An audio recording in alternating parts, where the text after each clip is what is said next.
नमस्कार। The mind question में आपका स्वागत है। आज मैं आपसे ओसीडी के इलाज के लेके चर्चा करूंगी। जैसा कि मैंने कई वीडियो में बताया है कि ओसीडी एक एंजाइटी प्रॉब्लम है जिसमें व्यक्ति को डर लगता है और उस डर को कम करने के लिए वो कंपल्शन करता है। तो क्या पेशेंट आके मुझसे पूछते हैं कि क्या इसका इलाज संभव है? बिल्कुल, इसका इलाज संभव है और आप साइकोथेरेपी के माध्यम से यानी काउंसलिंग के माध्यम से इसका इलाज किया जा सकता है।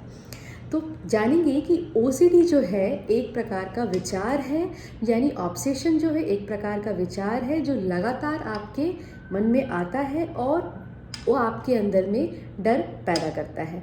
उस डर को कम करने के लिए हम कई प्रकार के कंपल्शन करते हैं। नाउ हम ये जानेंगे कि इसका इलाज हम कैसे करते हैं काउंसलिंग के माध्यम से। पहले तो आपको साइको एजुकेशन में हम ये समझाते हैं कि ये ऑब्सेशन और कंपल्शन दो अलग अलग चीज़ें हैं और लोगों को ऐसा लगता है कि हम कंपल्शन करेंगे तो इस विचार से जो हमें एंजाइटी होती है वो कम हो जाएगी।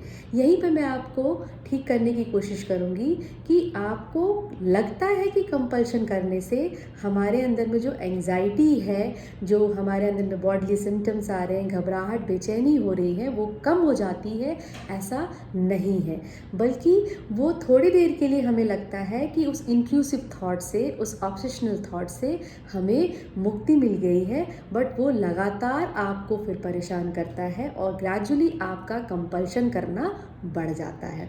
जैसे ही आपका कंपल्शन करना बढ़ता है आपकी दिनचर्या में इसका इफ़ेक्ट आना शुरू हो जाता है। जैसे मैंने बताया है कि आपके फंक्शनिंग पर इसका इफ़ेक्ट होने लगता है, यानी personal, social, occupational, spiritual, of course economical problems होना शुरू हो जाता है, क्योंकि आप सही समय पे सारे काम को नहीं कर पाएंगे।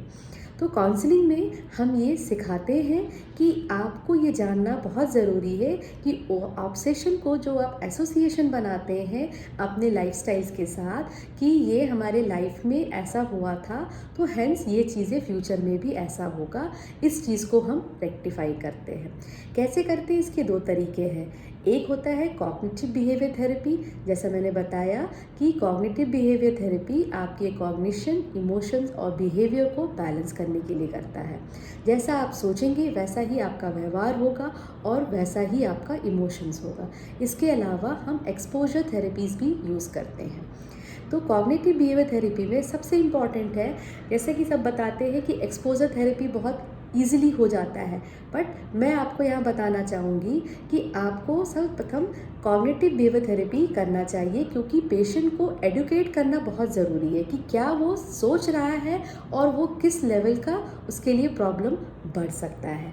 तो यहाँ पर हम कॉग्निटिव बिहेवियर थेरेपी की एक टेक्निक, जिसको कि हम कॉग्निटिव रीस्ट्रक्चरिंग कहते हैं, उसका इस्तेमाल करते हैं।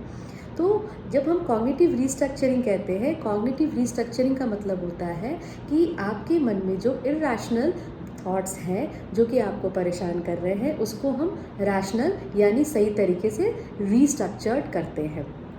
तो जैसा कि कॉग्निटिव एरर होता है, यानी कि कुछ तरीके के थिंकिंग एरर होते हैं। थिंकिंग एरर का मतलब क्या होता है? कहीं ना कहीं हमारे सोचने के तरीके में गड़बड़ी है, तो उसको हम असेसमेंट करते हैं कॉग्निटिव असेसमेंट फॉर्मेट पे और फिर पेशेंट को बताते हैं कि आपका जो विचार है, यानी कि आप जो सोच रहे हैं, जो आपके कॉग्निशन यानी थॉट प्रोसेस पर है, उसका कितना वैलिडेशन है।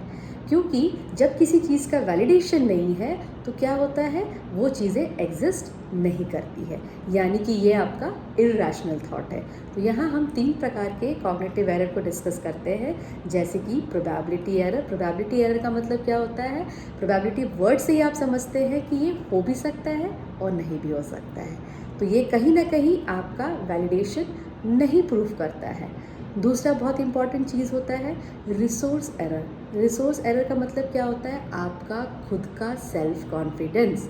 कहीं ना कहीं आपके सेल्फ कॉन्फिडेंस में कमी होती है, जिसके वजह से आप इस प्रकार से सोचने के लिए मजबूर हो जाते हैं। साथ साथ आप अपने परिवार को, यानी जो आपके एक्सटर्नल रिसोर्सेज है, परिवार, दोस्त, जो भी कलीग हैं, उसको आप ओवरलुक कर देते हैं कि ये आपको प्रॉब्लम में मदद नहीं करेंगे।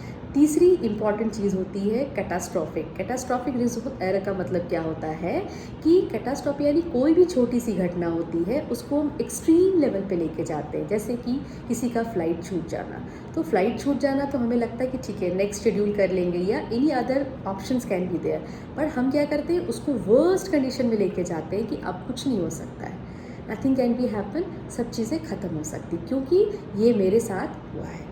और इसका एसोसिएशन आप अपने प्रीवियस लाइफ के एक्सपीरियंसेस से बनाते हैं। तो जो आपके लाइफ में एक्सपीरियंसेस हुए हैं उसका अभी कोई वैलिडेशन नहीं, यानी उन दोनों का कोई कनेक्शन नहीं है। वो जो चीज़ें हुई हैं आपके लाइफ में एक्सपीरियंसेस, उसका रीज़न्स कुछ और हो सकता है, बट उसको अगर हम एसोसिएट करते हैं अपने करंट सिनेरियो पे तो यही हमारी कॉग्निटिव एरर है। तो इस कॉग्निटिव एरर को हम कॉग्निटिव बिहेवियर थेरेपी के माध्यम से ठीक करते हैं, जिसमें कॉग्निटिव रिस्ट्रक्चरिंग, गाइडेड डिस्कवरी, कई प्रकार के टेक्निक्स का इस्तेमाल करते हैं। इसके अलावा आपने सुना होगा एक्सपोजर थेरेपी। ना एक्सपोजर थेरेपी क्या होता है, ये इन विवो एंड विट्रो दोनों होता है, यानी इमेजिनेशन पर भी करते हैं और आप रियल सिचुएशंस में भी करते। जैसा मैंने बताया कि कॉग्निटिव बिहेवियर थेरेपी से हम पहले एडुकेट करते हैं तो पेशेंट उस एक्सपोजर को लेने के लिए रेडी रहता है, तो फिर हम एक्सपोजर थेरेपी का इस्तेमाल करते हैं। एक्सपोजर से हमें ये फ़ायदा होता है कि जो उसे फियर हो रहा है उस फियर को हम वापस से फिर से क्या करते हैं, इमेजिनेशन से या रियल सिचुएशन में जो भी आप करें उसको हम लोग फील करवाते हैं। एंड देन फील कराने के बाद जो उसका रिजल्ट एंड आता है कि जो आपके थॉट प्रोसेस है यानी ऑब्सेशनल थॉट है वो आपको लगता है कि वो डिज़ास्ट्रस है, वो ऐसा नहीं है क्योंकि इसका कोई वैलिडेशन और रियलिटी ऑब्जर्वेंस नहीं है। तो यहाँ पर एक्सपोजर थेरेपी के माध्यम से, जो कि एक प्रकार का बिहेवियर थेरेपी है, उससे हम इसको ठीक करने की कोशिश करते हैं।